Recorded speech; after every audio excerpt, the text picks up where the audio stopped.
سلام بچه‌ها، خیلی خوش اومد به این ویدیو خیلی خفن. قرار داخل این ویدیو بهتون من و محمد جان عزیز گل گلاب قرار که بریم داخل این ویدیو کلش اسکواد بریم. خب عشقا، محمد جان سلام کن. سلام علیکم. به نظر من از سبک ویدیومون خوشتون بیاد و بریم براش دیگه. بریم استارت. Let's go بریم. Let's go. اوجی شماره 3 ناکش کرد. اوجی بابا این پرویا بیا بشه. من چیکار میکنی؟ ها زدم. چی داشتش این؟ آره همین عصا داشت. من شمشیر داشتم چرا نزدم؟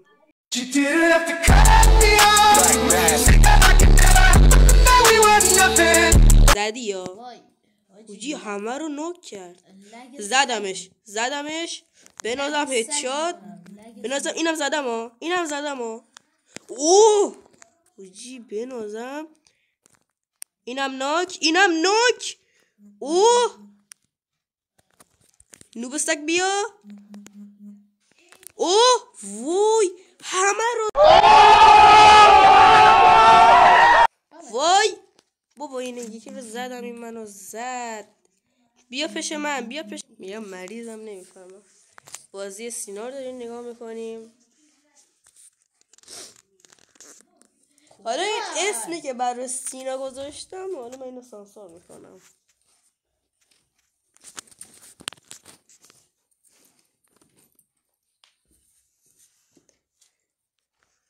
بیا که همه آسمون دهن. یه سوال داشتم. بقیه کجا؟ نه همین بالا بمون. پایین بیایی بدتره. هر دوتا رمضان دارن. اوجی منم رمضان دارم میگرفتم. داداش خرشانسی ببخشید. ببین ببین فقط با یه دست با یک دونه زدنش تونستم بگیرم. خرشانسم. بابا اون یکی رو چرا ول کردی؟ اومدی اینو کردی. یعنی اوجی این منو زده بود. وای لعنتی اوکا گوا چیز که خیلی فرق کرد. آریان داشت دو سگ رمضان. اوه اوجی فیلمشو دیدی؟ فیلمو به نشون میدم گنگ زدم اوجی. اینم ناک. بیا پیش من. ووش تا کیل کی؟ من اوجی اسکواد زدی یا نوبه اوف شون سوردم. چرا بودی من وقتی علم اونجاه اوجی بوم زد. الان میمیرم.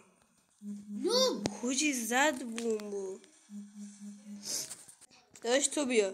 تو میدونم دشمنمونی بیا. اوجی بیشور رو ببین جلوم داره دنس میزنه. دارم برات بایستا. میمیری. چی بفورتنه آلی رمضان باشه رمضان خوریختی. اکانت منو ماچ کرده. اون یکی ولی هیروه. اون هیرو. لایک انجام بدید، سابسکرایب انجام بدید، کامنت هم حتما بگذارید. دوستتون دارم. یک دوره و خدا شما رو به خدای یکسان میرسونم.